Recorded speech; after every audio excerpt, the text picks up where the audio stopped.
Hinarang ng ilang ahensya ng pamahalaan ang tone-toneladang puting sibuyas na wala raw kaukulang permit mula China na posibleng hindi ligtas ikonsumo ng tao. Si Sheena Torno sa report.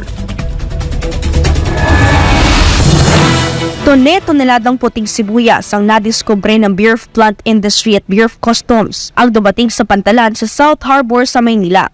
Ang sako-sakong puting sibuyas na ito ay nagmula pa raw sa bansang China at napagalamang smuggled dahil wala itong kaukulang permit mula sa nabanggit na ahensya ng pamahalaan. Inalerto ng BPI ang BOC kung saan agad namang nagpalabas ng hold order para masuri at kumpiskahin ang mga iligal na produkto.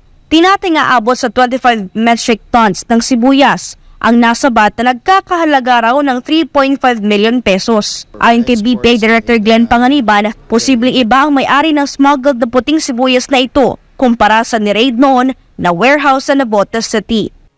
Pinarating nila, yung po ay yellow onions, meron din pong kasamang carrots, at meron pa pong ibang gulay. Well, hindi po dumaan sa amin, hindi po ito registered sa atin sa Bureau of Plant Industry. Hindi siya safe, hindi pasado sa pesticide residue level, mataas masyado, o yung kanyang microorganisms content ay hindi ganun kaganda. Merong mga hindi ka nais-nais na mga microorganisms na naandoon.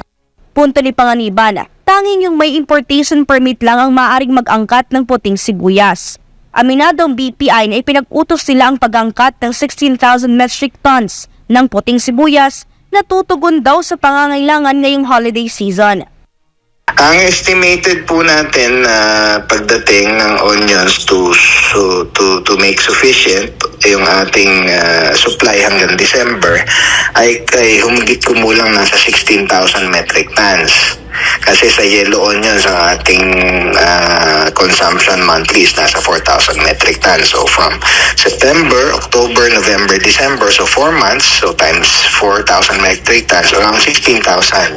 So nagsimula siya last week of August yung ating pagbigay ng SPSIC.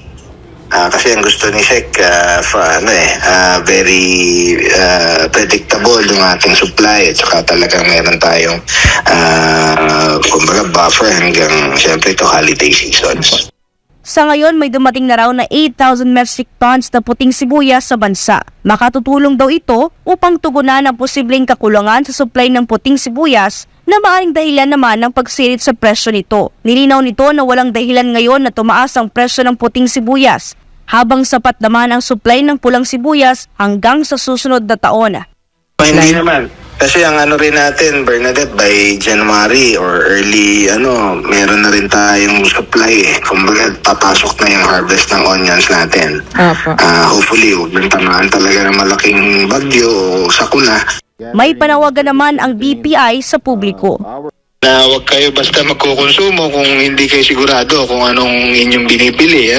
Kaya hunaan dito tayo sa BPI, sa plant industry at mga ahensya ng DA para magmasid at mag-test, mag-monitor ng ating mga produkto sa merkado para mapanatili nating safe at kumbaga ma-assure din natin ang public na ating mga kinukonsume ay mga safe na produkto.